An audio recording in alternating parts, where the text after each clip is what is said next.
It means you can only leave home for the duration of January if you have a reasonable excuse to do so. So for an essential purpose, that could be caring responsibilities, essential exercise, essential shopping. But just as was the case back in March, we are saying to people, stay home to save lives and protect the National Health Service. And Isn't that the exact expression that they were using at the start of the year, if I'm not mistaken? Where they were telling everybody to stay home, to save lives and protect the NHS. So we've literally at this point come near enough full circle where they're now repeating the same slogans that they had conjured up at the beginning of the year. But it's just listening to shit like this because it really gets on my nerves how there are so many people in this country and across the world that still buy into this narrative. Hook, line and sinker, they are completely engulfed in what has been presented to them. And it really gets on my nerves because at this point in time, there is absolutely nothing out there to suggest, despite them all clinging to the quote-unquote science, there is nothing out there to suggest that any of this is even remotely justified. For anybody out there that clings to the hope that the likes of Nicola Thinlips and her cronies and her puppet masters, etc., actually have the best interest of the Scottish and New Scots alike, their interests at heart, their best interests at heart even, then surely by this point there should have been a bit of backtracking, a bit of acknowledgement, hands in the air and admitting that they were wrong. We fast forward, we're nearly a year since this shit started, and not only have they doubled down, but they've tripled down.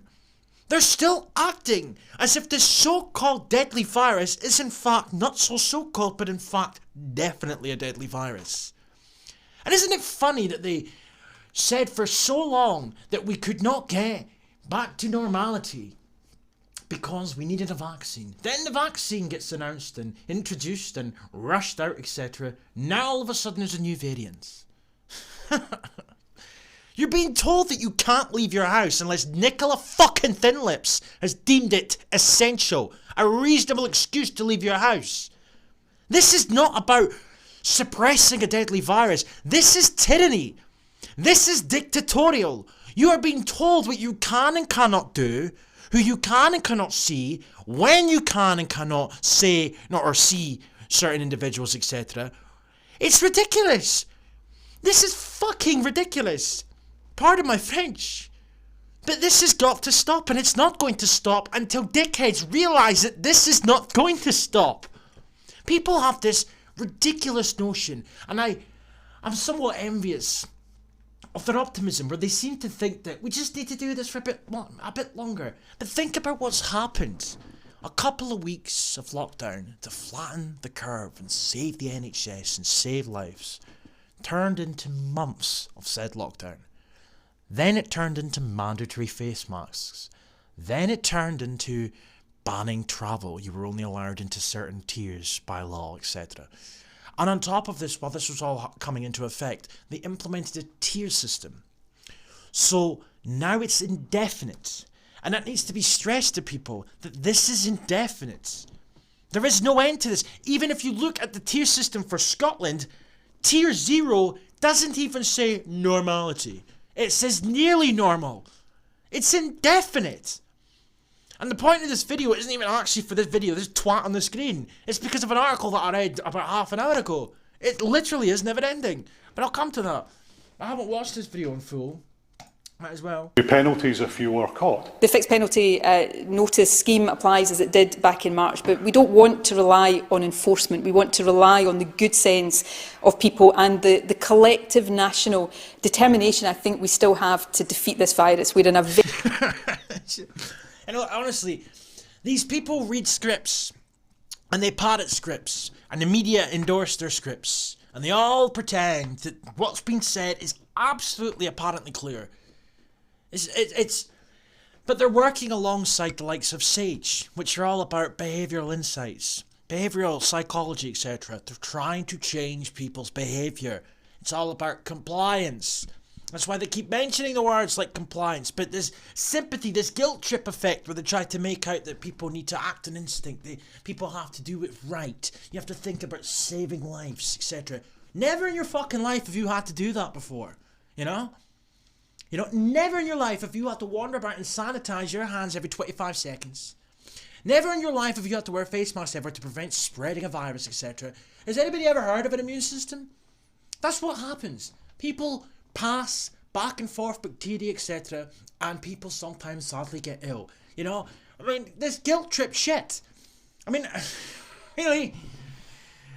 Very perilous situation right now because of this new, faster spreading strain. We're in a race. We've got the vaccines in one lane. We're speeding that up as much. And I mean, how many times has she said this now? Because I've got another tab open where she says the same shit about we're in a race now. You know? As we can, but we've got to slow down the virus in the other lane to make sure the vaccines can get ahead. Yeah, and locking everybody down is going to do that because it quite clearly worked the last time you did this. Where's the fucking proof that it worked? Where's the proof? There is absolutely no proof out there that this deadly virus was quote-unquote suppressed by shutting down the economy and the country and removing our civil liberties. And ultimately win this race, and that requires real sacrifices again from all of us, which nobody likes, including me, but it is essential to stop people dying who otherwise wouldn't die, and to stop dying who otherwise wouldn't die. You know, how many people die year in, year out of pneumonia? How many people die year in, year out of influenza? Isn't it funny that influenza and pneumonia deaths seem to be a hell of a lot this year? Apparently, it's because COVID has just taken over the scene. Big bad fucking COVID. Or is it more acceptable, plausible to believe that people are dying of the flu and influenza and are being wrongly written down on said death certificate as dying from COVID? None of this has ever been done for influenza nor pneumonia. And by this train of thought, by this logic, that's exactly what we should have been doing. Stop our National Health Service being overwhelmed. We see in other parts of the UK right now what might lie ahead if we don't act quickly and because this is her pointing to London, you know, certain hospitals in London. London's a pretty big fucking city. In fact, there's more people in London than there is in Scotland. But, you know, how many hospitals in Scotland were overburdened at the beginning of the year when we were on about saving lives and protecting the NHS? None. How many hospitals up until that point, from that point up until now, have been overburdened? Overpopulated type of thing? None. How many of the emergency hospitals that they built in the nick of time, a couple of weeks, etc., to apparently be able to help ease the burden of the NHS that was going to be overburdened type of thing? None. Empty. All empty. But yeah, here we are again. The same shit. No? A couple of weeks to flatten the curve. Well, look where we are now. Decisively. Is this fast spreading strain spreading out of control in Scotland? The danger is it will do if we don't act. But is it just now? 15%, that's 3 times the WHO level. You could argue, yes, it is. I mean, that's not a technical term, what out of control means. Above 5% is what the WHO say is... because they're always on point, you know, the WHO, you know, an arm of the UN. Indicative of an epidemic being out of control. But we know, if we take the week from the 23rd to the 30th of December, our daily case numbers increased by 65%. We see test positivity going up. And we see in London and the South East that they are possibly about 4 weeks ahead of us, and their test positivity is hitting 30%, whereas we've got just over 200 cases per 100,000 a week at the moment. They've Imagine comparing London to Scotland. I mean, just got 900. So that's what we've got to avert, but we have to act now, and we have to act firmly to do it. Your target is to try and get the R number below 1. What's your timescale for that target?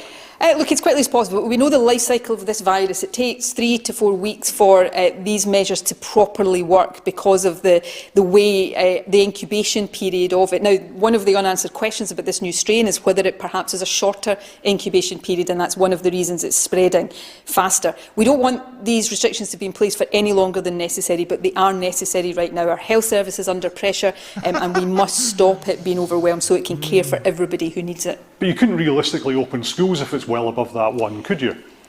We won't open schools again unless it is safe to do so. We can't compromise the safety of our children. We have been satisfied up until now schools have been safe, but this new virus changes that in 2 ways. New strain changes that in 2 ways. It is leading to higher community transmission, which has always been a problem for keeping schools open, and there is still uncertainty amongst the scientific community about the impact of it in transmission amongst young people. But that 1st of February target for reopening the classrooms, it's not really realistic, is it?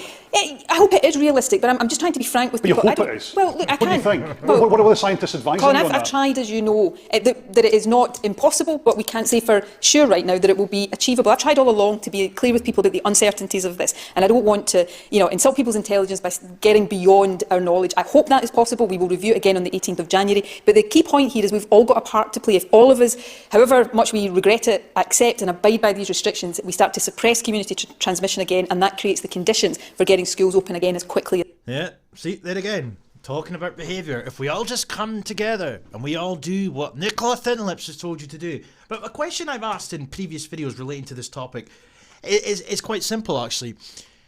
We can do this over and over and over again, but by their own logic, by their own narrative, if we take it at face value, every time we ease up, this shit happens again, where there's a spike in cases. So, is it not safe to assume that we are essentially delaying the inevitable? Because at some point, unless we do this for the foreseeable, day in, day out, month after month, year after fucking year, is it not safe to assume that we're delaying the inevitable? Is it not better to allow this virus, quote unquote, to run its course? No, we can't do that because it's not about suppressing a virus. How many fucking times now has this boots stood there with her shite dresses and her shitty haircut and her thin-lipped fucking gob running her mouth talking about, we just need to do our part for a couple of weeks and everything will be back to normal or everything will be a wee bit better. It's almost been a year yet there's so many delusional fucking people that seem to think that just this time it'll work. She's still telling you the truth. I mean, when are people going to wake up? This can't fucking go on. This is tyrannical, dictatorial, and above all else, it's fucking lies. It's a gay-up. It's an absolute gay-up. You know, I've lost count of the times I've pointed out on my own channel when you got SNP wankers talking about, well, we can't go back to normal even when the virus is suppressed. We need to think about a new normal. We need to think about a green, sustainable recovery for Scotland because that's what this is about. This is not about a virus. This is about keeping this shit going on for as long as humanely possible so they're able to enact the policies that have been premeditated and presented to them on their tables for them to then parrot on programmes such as STV News. Sustainable developments, the Great Reset, the green, fairer, socially just Scotland. We're delaying the inevitable. That's all this is, because what's the point in this? How many fucking times now has she gone on about us having to just do this for a wee while? If we can come together as one, we can get through this. But yet, then we get through this, quote unquote, then it happens again, and again, and again. As possible. You're more worried now than you have been since March, you said. Is that because of the pressures on the NHS and the prospect of the number of deaths we could be facing? It's a combination, but it is driven by this. This virus is transmitting 70% faster than the previous strain of the virus. That is a really serious problem. The NHS is under strain. It's coping, huge pressure on frontline staff. But if we do nothing right now, our modelling suggests our NHS could be overwhelmed within 3 to 4 weeks. Now, we talk about the NHS being overwhelmed. That's a systems thing to say. In human terms, yes, that would mean more people getting ill and more people dying. And as First Minister, I've got a duty, as I've had all along, to take the, yes, at times very unpopular, but necessary decisions to keep the country as safe as I possibly can. Do you think people have got a bit complacent about this after 9 months? Do you think they've dropped their guard a bit? I mean, you got into trouble for not wearing a mask. We've all done something like that. Is that happening? We've all done it. And I, as we saw before Christmas, I'm as susceptible to that as anybody. These momentary lapses, or perhaps in some cases just because we're so fed up with it, some people will have decided, well, you know what, I'm just going to do something that I want to do. That's understandable from a human perspective, but it is risking the transmission. So this is a moment, just as we all in March, we said, not what can we get away with? We all said, what do we need to do to stop this virus? That's what we've got to do again. Stay home to protect lives and protect the NHS. And there's the thin-lipped twat again. I know how tough it is. We're all thoroughly scunnered. That's a Scottish expression. That's a great word. It's a great word, but she loves to throw in, if you've watched enough of Nicola Thinlips' little speeches and whatnot and her media appearances, she loves to throw in the odd Scottish word there to make it. She's appealing to the Scots because she's a proper nationalist, man. With this. And we want it to be over. And I understand that with every fibre of my being. The end is in sight, and it's really hard to talk about that or expect people to hear that given the really difficult situation we face right now. But the vaccination programme is the way out of this. But to go back to that race analogy, we've had two game changers in the last few weeks. Vaccines really positive, but this, punch to the stomach blow, which is this new variant of the virus. So we've got to slow it down while we get vaccinations. She said the exact same thing in the video I just played. Done. And the vaccination program though does give us the way out, but we need to allow it to get ahead and win the race. And that, yeah, because we need a vaccine for a so-called deadly virus that, even if it did exist, has a 99.68% survival rate. But this article here, Nicola Thinlips may have to toughen up Scotland's lockdown rules, apparently. Thinlips placed mainland Scotland into a stay-at-home lockdown on Monday, while schools and nurseries, including on the islands, will remain closed until at least February the 1st. So further destroying school or children's education type of thing, Thinlips has indicated that even tougher action could be required as case numbers and hospital admissions continue to rise. But there's no elaboration on this at all. Absolutely no elaboration. Cases probably makes up the bulk of this hospital admission / case number rise. Her comments came as a number of people in hospital in Scotland, and bear in mind this is fucking winter. This is what happens during the winter. People go into hospital with the flu and pneumonia, but we will not talk about that because it's COVID. Oh, it's on the rise. Her comments came as a number of people in hospital in Scotland with the virus rose to 1,467, pretty close to the number reached at the peak of the first wave. Oh, the first wave of the deadly virus, I mean, why are we calling it a second wave and first wave and third wave and all this shit? It's quite clear that this is a winter virus, therefore when the winter flu season ends, we should reset the numbers, but they won't do that, no. Thinlips said, for this lockdown to be really effective, as effective as it was the last two times we done it or whatever, we must radically reduce the number of interactions we are having. Don't meet anyone because that's what this is about. It's all on you. The onus is on you. And that means reducing to a minimum when people are required to leave their homes. Yeah?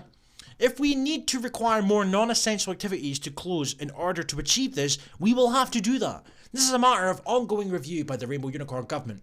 Speaking at our daily propaganda briefing, Thinlips added, at this stage, people need to prioritise limiting the spread of this so-called deadly virus, and if we think as a government that we need to go further in terms of the regulations and the legal restrictions, we will do that, because we have to cut interactions sufficiently to stop this virus spreading, because that's what this is about. That's what this is fucking about. I mean, even an article that I was reading earlier on, this one here, this is UK-wide, but they're talking about UK baby bust apparently is expected in 2021 due to COVID-19. They don't want people meeting. They don't want people forming relationships. They don't want babies being born. I mean, it was about a couple of months after this fucking shit started where Nicola Thinlips was talking about the fact that they didn't want women getting pregnant because apparently if they did so, they wouldn't be able to get their scans, etc. in the hospital. Then you fast forward several months, and now all of a sudden, what's been inserted into the Scottish Government's guidelines is that women who get pregnant are now at risk. She didn't mention that at the start of the year. Oh, no, because that's what they don't want pregnancies. Because it all ties in nicely in this lovely little bow of trying to create this sustainable world, which in turn, by extension, has to be about depopulation. And what better way to start the cycle of depopulation for people that are planning to have kids or might have kids in the future, to stop those interactions, to stop those people meeting. Anyhow, if it takes more tough decisions, then that is what I will do, because I'm not a tyrant, I'm progressive. Because we see from case numbers, death numbers, pressure on our health service that we cannot allow this so-called deadly virus to run away from us. The consequences of that are just too great. Because, if everybody in the country got it, let's be honest. I keep pointing to the 2016/2017 flu season. It was either that or the 17/18 flu season when 23,000 people died in Scotland from one fucking flu outbreak. What? Coronavirus is pretty piss poor in comparison, is it? No. Thinlips suggested the government could consider banning click and collect services in order to further crack down the spread of the new variant of the so-called deadly virus, adding that that shouldn't be taken as an indication we are definitely going to do it, but it's kind of the thing we are going to look at if we have a concern that we are not sufficiently reducing the number of people that are out and about and interacting, because that's what it's about. You have to stop doing that, because Nicola Thinlips wants you to stop Clive. We always strike a balance between keeping people at home and allowing certain things to continue. But again, you shouldn't be allowing anything to fucking continue if, there was a deadly virus out there. But again, it's about control. Didn't sense. Every single person who gets infected with the so-called deadly virus is someone who might need hospital care in the future. The more of all of us who stay at home and reduce the opportunities for the so-called deadly virus to spread, the more of all of us can help the NHS to cope. Stay at home, protect the NHS and save lives. That is now just as important as it was last March. And I ask everybody to take it as seriously as all of us did back then. And that, folks, is the end of this video. And Nicola Sturgeon is a fucking cunt.